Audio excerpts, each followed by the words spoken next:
Hey Stallions, welcome to your second unit in U.S. history. Congrats on making it through your first unit. We ended Unit 1 by looking at how this tension was starting to increase between England and American colonists. And something that pushes that tension all the way to the Revolutionary War, which is what this unit is about, begins with the French and Indian War and something called the Proclamation of 1763. The most important thing for you to understand starting out is this war was not fought between the French and the Indians. It was actually fought between the French and the British, and each of them had Native American allies. So your objective today, be able to analyze how the French and Indian War and the Proclamation of 1763 led to tension between England and the colonies. If you guys look at the timeline down here, this is our Revolution era timeline. So we're getting into the Revolutionary era. We're going to discuss all of these events that you see on the chart, but today we're going to focus primarily on the French and Indian War and the Proclamation of 1763.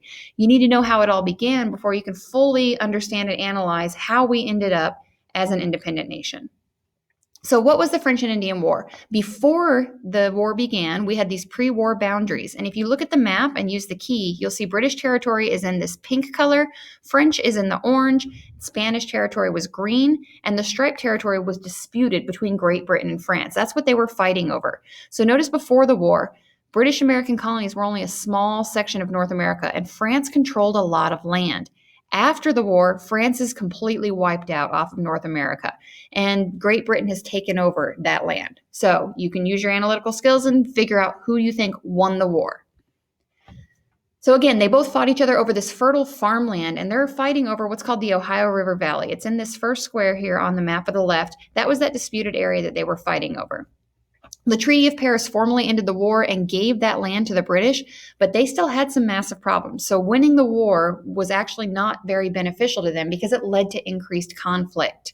So what were its problems? The main one was debt. England had massive, massive debt after the war. They won, but they paid to win that war. And England didn't want to have to foot the bill, so they thought, we'll pass it on to the American colonists. England said, it's our army that protected you guys, so you should have to pay for this. So you see a couple political cartoons down here. So in 1763, we win an empty piggy bank. Congratulations, here's your prize. You have no money. Down here, the political cartoon says, I will get colonists to pay for the war since we've been protecting them. And this is enacted by a series of taxes, which you're going to learn about later this week. The first being the sugar tax. So all 13 colonies were taxed directly by the British Crown to raise money. And then we get to the Proclamation of 1763. It's this red line you see on the map. It follows the path of the Appalachian Mountains. And I'm going to let this video explain a little more about what that proclamation was. The year is 1763. American colonists had just finished fighting the French and Indian War on behalf of their British overlords. In return, the British gave Americans parcels of land west of the Appalachian Mountains. At first, the Americans were happy, but that would soon change. Here are 5 things that you need to know about the Proclamation of 1763.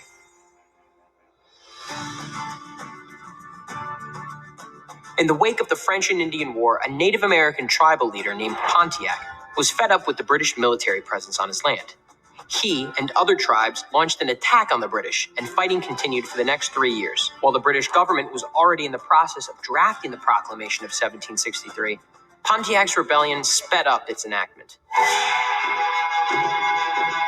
The British needed to find a way to keep Native American tribes happy, so they drew a line that effectively cut off any westward expansion by their colonies.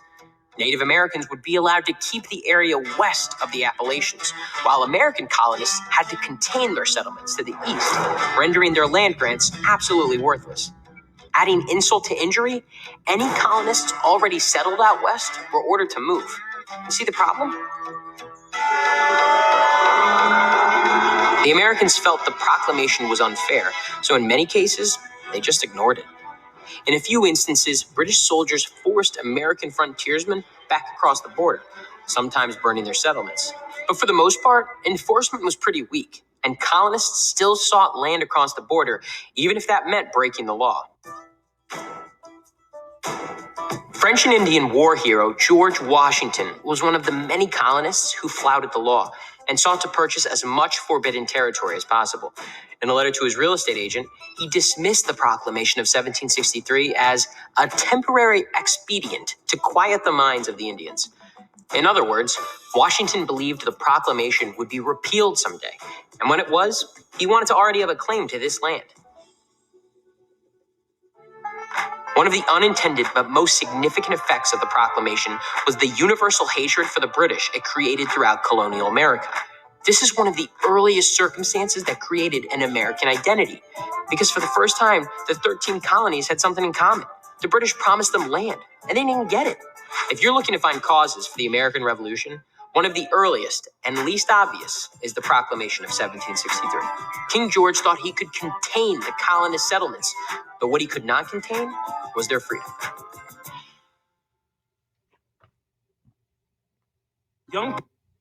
Okay, so now we're going to sum it all up, the effects of the French and Indian War. So you know that it was fought between the British and the French, and they each had Native American allies. We know the outcome of the war is the British won, but they were in massive debt. And then the Proclamation of 1763 was enacted by the king that prohibited westward movement. So now we're going to wrap it all up. It may seem that the British made out well after all was said and done, but there was a catch.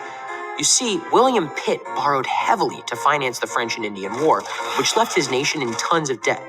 To make up for it, the British taxed American colonists up the wazoo. Americans didn't particularly appreciate this. Years of protests, rallies, town hall meetings, and petitions would eventually lead to the American Revolution and the creation of the United States. The French and Indian War may not have had the glorious battles or fearless heroes of other great conflicts, but it was one of the most consequential wars in American history. It also opened the eyes of a young military leader to the tyranny of the British, a man who would go on to be the first American president. So there you have it. That is your introduction to the French and Indian War and the Proclamation of 1763. Don't forget to submit your exit ticket on Schoology.